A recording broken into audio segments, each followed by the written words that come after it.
नमस्कार साथियों, मैं अनिल रावत। मैं इस समय छतरपुर डाम ग्राउंड में हूँ और नीतू पांडे जी मेरे जो राइट साइड में बैठी हैं, यहाँ की उप प्रधान हैं। आपका कार्यकाल आज मेरे ख्याल में ख़त्म हो गया है।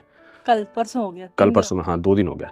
पूरे कार्यकाल में मुझे नहीं पता मैम आपके कार्यकाल कैसा रहा है ये करें, लेकिन आपने अपने पूरे कार्यकाल में एक अंततः जो एक काम किया है वो ये सबसे बेस्ट काम ये था कि आपने ये सूचना हमारे तक पहुँचा दी है और अब हमारी जिम्मेदारी बनती है सूचना आप लोगों तक पहुँचाने का।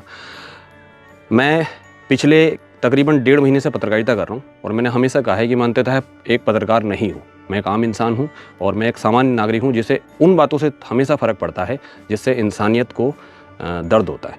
मेरे साथ एक महिला बैठी हुई है। मैं पूरी वीडियो आप देखेंगे, इस वीडियो में पूरी इनकी कहानी है। एक महिला है जिनके हस्बैंड 2012 में 13 में एक्सपायर हो गए थे, 15 डेंगू की बीमारी से, और 2015 में उनका लड़का एक डायलिसिस पे आ जाता है जो अब पिछले 9 साल से डायलिसिस पे है। इस लड़के के बाद इनके परिवार में एक लड़की है और उनकी भी एक लड़की है, ठीक है। तो अगर यहाँ पर उस लड़के को कुछ हो जाता है तो परिवार में केवल 3 महिलाएं बचती हैं। हम अपने समाज की बात करें तो हमारे समाज में नारी को 2 रूपों से देखा जाता है। जब हम किसी स्त्री की बात करते हैं तो हम उसके लिए अबला लिखते हैं, और जब हम किसी माँ की बात करते हैं तो हम उसे शक्ति का प्रमाण देते हैं। शक्ति का प्रमाण हमारे सामने है। एक माँ है, पिछले 9 साल से अपने बच्चे को उसकी ज़िंदगी और मौत की जंग के बीच में खड़ी है और लगातार उसको थामे हुए हैं अपने हाथ से। तो आज मेरे आप लोगों से निवेदन है कि इस वीडियो को शेयर कीजिएगा और मदद कीजिएगा इनकी। मैं इस वीडियो के बाद इनके अकाउंट की डिटेल्स में डाल दूंगा और हमारी ये कोशिश रहेगी कि हम इतना धन इकट्ठा अर्जित कर लें कि इनको किसी के पास ना जाना पड़े। और रह गई बात सड़क की, तो सड़क पे जितना काम सरकार कर सकती है करे, नहीं कर सकती तो फिर ये जिम्मेदारी भी हमें ही कुछ अपने नैतिक तौर पर अपनी ओर से संभालनी पड़ेगी। तो धन्यवाद। मैं अनिल रावत, और ज़्यादा से ज़्यादा इस वीडियो को शेयर कीजिएगा। नमस्कार, मैं विवेक मेहरा। आज हम आए हैं रुद्रपुर के छतरपुर डाम के डाम गांव में। हम यहाँ कुछ दिन पहले आए थे एक सड़क का मुद्दा कवर करने, और काफ़ी खस्ताहाल सड़क थी जिससे पूरे गांव वाले परेशान थे। आप देख सकते हैं, अभी अनिल सर आपको दिखा रहे होंगे।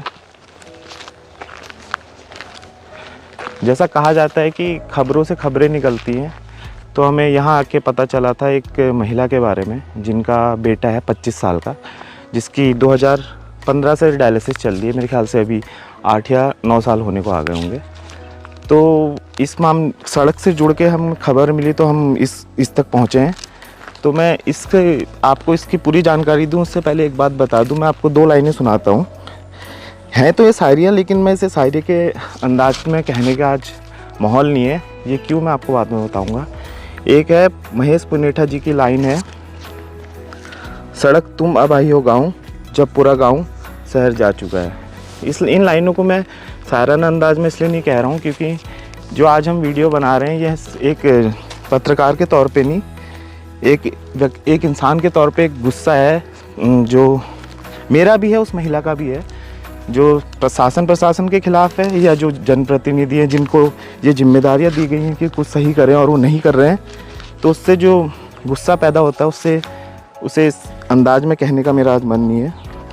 तो सड़क से हम पहुँचे इन महिला के पास जिनका एक बेटा है अजय बिष्ट।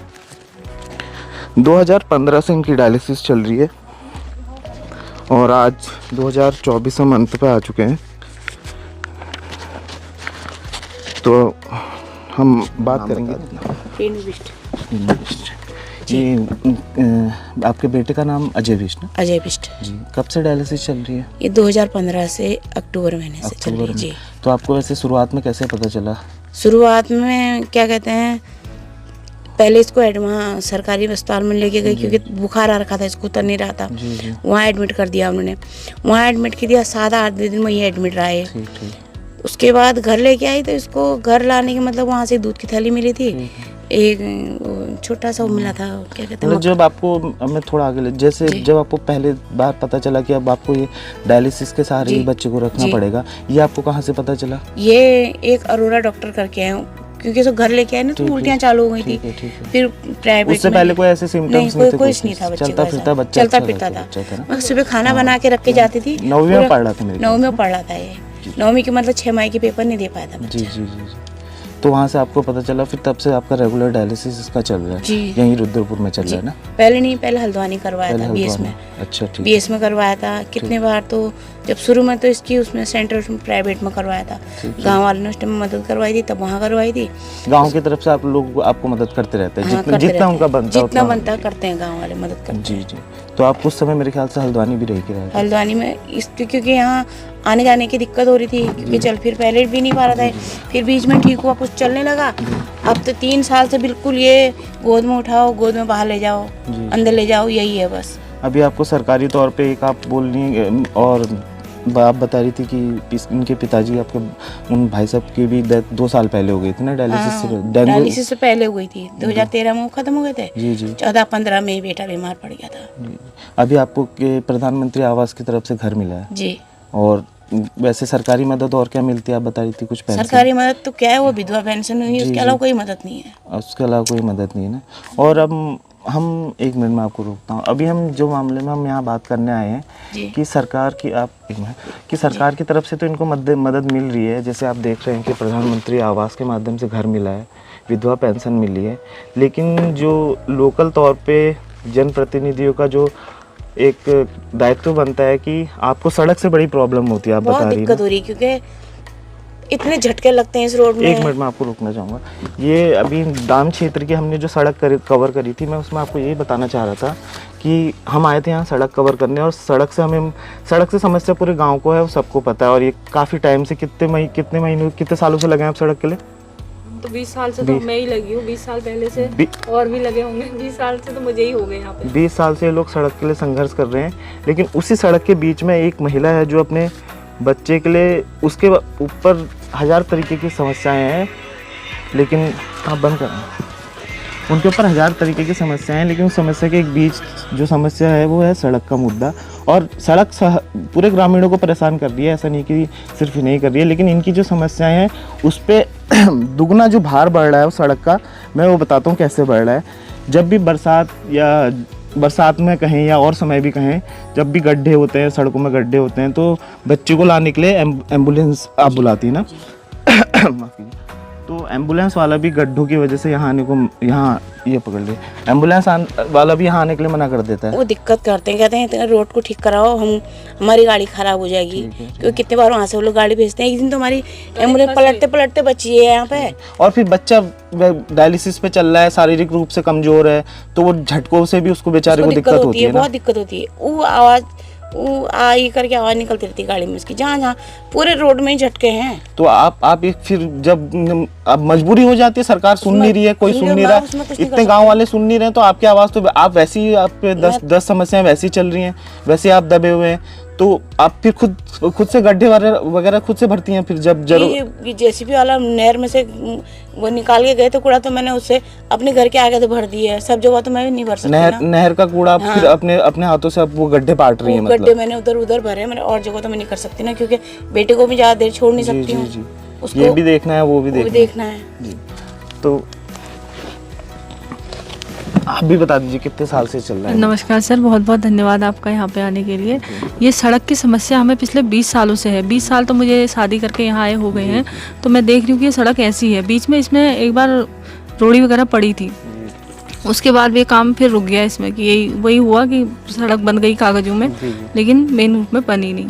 और ये समस्या, ये बच्चे के लिए बहुत बड़ी समस्या है। हाँ, आपकी बात, जब हम ये सड़क का आपने हमको बताया था, हाँ, मैंने उस दिन आपको बताया था, इनकी हालत देखिए कि एक महिला इस गांव में ऐसी है जो सरकार की तरफ से जो लापरवाही हो रही है, उसका नतीजा देखिए कि महिला जिसका बच्चा डायलिसिस में है 2015 से 25, एक और महिलाओं के एक, मैं इस मामले में आपको एक बता दूं, एक वैसे ऐसा किसी के साथ नहीं होना चाहिए, लेकिन अगर किसी महिला को या किसी युवती को दिक्कत आती है, एक अलग चीज़ हो जाती है, और एक आप जवान बच्चा 25 साल का एक माँ को संभालना पड़ता है, तो कई ऐसी चीज़ होती हैं जो हम बोल नहीं सकते, लेकिन कई तरीके की समस्या होती है, क्योंकि जवान बच्चा है, बहुत तरीके की अन्य दिक्कतें भी। देखिए, डायलिसिस के लिए उसे हफ्ते में 1 दिन जाना होता, तब भी हम कहते हैं कि चलो हफ्ते में जा रहे हैं, 15 दिन में जा रहे हैं, इतना झेल सकते हैं। हर तीसरे दिन उन्हें डायलिसिस के लिए जाना है, तो ये आप समझिए कितनी बड़ी समस्या है। मना करेगा आप यहाँ ना कोई शासन से कोई सुन रहा है ना कोई प्रशासन से सुन रहा है, तो खुद गड्ढे भरने अब पड़ेंगे। और क्या इन्होंने करेंगे? मुझे बताया था बीच में कि ये चलने फिरने में असमर्थ है बच्चा, हाँ, जी, उसका मन घूमने का करता है, तो मैंने इन्हें व्हील चेयर दिलवाई थी। ठीक आपने इन वजह से- हाँ, ठीक। व्हील चेयर यहाँ जाफरपुर से सरिता चौधरी जी जी, हैं, जी। उनसे बात हुई मेरी। तो अपने अपने स्तर पे तो लोग कर रहे हैं, कर रहे हैं, ऐसा नहीं उनने कि मुझे लोग व्हील मदद नहीं कर रही चेयर हैं। दिलवाई, लेकिन जो मेन लेकिन अब सुनने वो वाले व्हील हैं, चेयर में घूमे कैसे? हाँ, जो मेन सुनने वाले हैं उन्होंने कान बंद करे हैं ना। कान बंद करें। ये सबसे है, बड़ी सबसे समस्या इन्हें तो ये है। सड़क की आ रही है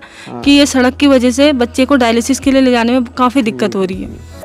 और और मैं यहाँ पर एक बात और जोड़ना चाहूँगा कि यहाँ से अस्पताल तक का सफ़र तो है ही है, उसके बाद जैसा आपने भी बताया जाड़ों का समय चलता है, अस्पताल की जो सामने आप जिला अस्पताल के सामने जो सड़क देखेंगे, दो डबल लेन सड़क है वो, तो जिला अस्पताल के सामने, तो एक बच्चा आपके साथ रहता है व्हील चेयर में, 25 साल का, कंबल रहते हैं, बैग रहता है क्योंकि इसमें हाँ, खाना पीना सब हो गया।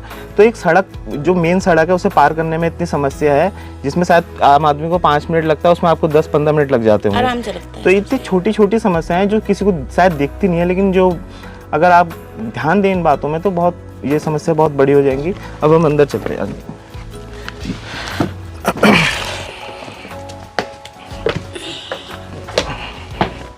ये प्रधानमंत्री आवास से इनको एक घर मिला हुआ है, जो अच्छी बात है अगर इस तरह पे सरकार मदद कर रही है तो। अब हम अजय से बात करेंगे।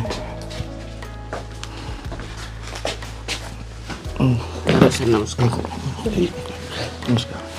अभी मतलब पिछले 2015 से चल रहा है ना आपका जी डायलिसिस? जी जी तो बाहर ये सड़क के आने से, एम्बुलेंस के आने में बहुत दिक्कतें होती है। जी जैसे जी जी आपकी बहुत झटके लगते हैं सर मुझे। माता जी बता रही है ना, जी जी खुद ही गड्ढे बनने पड़ते हैं। जी खुद जी को जी। शरीर वैसे भी दवाइयों पे चल बहुत रहा कमजोर है मेरा शरीर, है ना, बहुत ज़्यादा। तो एम्बुलेंस वाला आता है, फिर उसमें जो भी झटके लगते हैं उनसे भी समस्या होती होगी। जी जी जी बहुत। और बोला तो बहुत जगह का बात करी होगी, लेकिन कोई सुनवाई तो जी बोला तो था बहुत जगह। है ना। आपने कहा कि अभी वो दीदी बता रही थी कि आपको बाहर घूमने का मन करता है, बिल्कुल जरूर जी है। जी जी अब गड्ढे इतने, मैं एक वो वॉकर ला रखे हैं, व्हील चेयर भी है, मतलब चीजें हैं, लेकिन ले जाएं कहाँ ना। जी, जी, बात जी। ये है कि अब कहाँ ले जाएगा आदमी गड्ढे घुमाने के भी लिए। छोटे नहीं है ना सर, हाँ, बहुत बड़े गड्ढे हैं।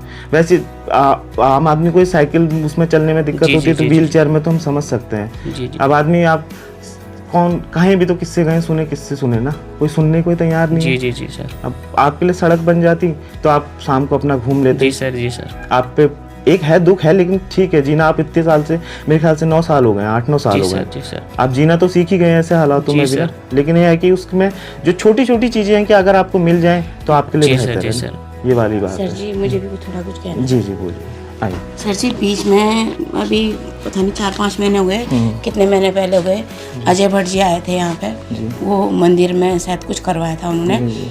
तो मैं उनसे मिली थी पता, और मैंने उनसे बोला था कि सर जी मेरी ऐसी परेशानी है, क्योंकि दवाइयों के लिए बार बार दिक्कत होती है, क्योंकि 3000 से पूरा नहीं पढ़ पाता है, मुझे बाहर से भी कितने लोगों से पैसा मांगना पड़ता है। तो उसके बाद वो बोले हाँ मदद करवाएंगे आपकी। अब ये जब भी वो बोलो तो बोलते हैं बिजली नहीं, इनके बिल लेके आओ।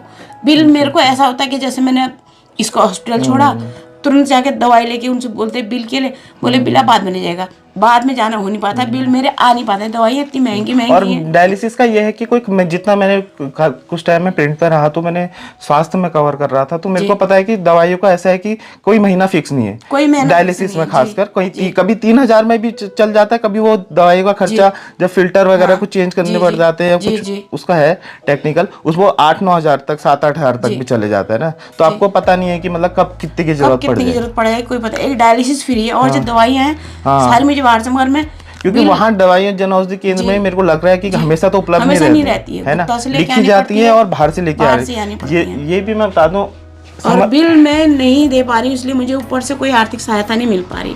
वो बोल रहे हैं बिल लगाओ तब कुछ हम कुछ करेंगे, मगर बिल मैं नहीं दे सकती हूँ, क्योंकि मैं बच्चे को छोड़ के कहीं नहीं जा सकती। दवाई भी मैं इतनी इमरजेंसी में लेके आती हूँ कि बस गई और आप अकेले हैं यहाँ? अकेली हूँ। बेटा है आपकी बेटी भी आपके साथ रहती है, और आपकी नाती भी आपके साथ, तो 4 जनों की जिम्मेदारियां हैं। मदद मिलती होगी बेटी से, लेकिन फिर भी एक घर में 4 जनों की उसको भी ज्यादा नहीं मिलता, 8000 रुपये उसको ही मिलता है, मतलब जैसे गुजर बसर हो रहा है, गुजर बसर हो रहा है, बस हो गया। मगर फिर भी हाथ फैलाने पड़ रहे जी, हैं, बिना हाथ फैलाए नहीं चल रहा है काम। देखिए हम तभी आज हम स्टार्टिंग में हमने कोई अपना ना चैनल का नाम लिया ना किसी, हम खुद ये कह रहे हैं कि बस ये एक जरिया है कि आपकी आवाज़ कहीं पहुंच जाए। जी। ये हमें भी गुस्सा है और ये आपका भी गुस्सा भी है, क्योंकि अब इतने सालों से तो आप लड़ ही रहे हैं। आप चाहते हैं कि जीती जी जब तक आप हैं बच्चा स्वस्थ रहे, जिस भी हालात में रहे। मकान हमारा ये जो हरीश भट्ट जी प्रधान जी और ये नीतू पांडे जी हैं, इन लोगों की बदौलत मिला है हमें, नहीं तो ये मकान में कहाँ भटकते रहे हम लोग। तो आप देख सकते हैं कि स्वास्थ्य खराब होने के साथ साथ ही जो सड़क का जो मुद्दा था, सड़क का मुद्दा ये बड़ा है और किसी के लिए है और इनके लिए तो कुछ ज़्यादा ही है, जो खुद से इनको गड्ढे, एक महिला को अपने बच्चे के एम्बुलेंस घर तक पहुंच पाए इसलिए उन्हें गड्ढे खुद से पाटने पड़ रहे हैं। और उसके अलावा भी हैं, जैसे इन्होंने बताया कि दवाइयों की समस्याओं पे समस्याएं हैं। और मेरा खुद एक गुजारिश रहेगी कि अगर जिला अस्पताल से कोई इस वीडियो को सुन रहा है तो जैसे आपको एम्बुलेंस की समस्या आती रही है ना, तो इन्हें टाइम पे एम्बुलेंस, हम किसी का नाम तो नहीं लेना चाहते कि जो भी वहाँ पर ये जिम्मेदारी जिसकी भी है उनको इतना सुनना चाहिए कि टाइम से इनको एम्बुलेंस दे दी जाए। और यही कहना चाहेंगे, इससे ज़्यादा कुछ नहीं है। बस इसमें हम सब अपनी जिम्मेदारी के तौर पे लें, और हमने किसी वीडियो को शेयर करने के लिए कभी किसी से कहा नहीं है, लेकिन हम चाहते हैं कि आपके ऊपर ही हमने बात छोड़ी है कि आपको क्या लगता है कि ये जो हम मुद्दा उठा रहे हैं ये कितना इम्पोर्टेंट है और कितना इसको आगे आपको बढ़ाना चाहिए। आप देख रहे थे बेबाक विचार। धन्यवाद। बेबाक चर्चा। धन्यवाद।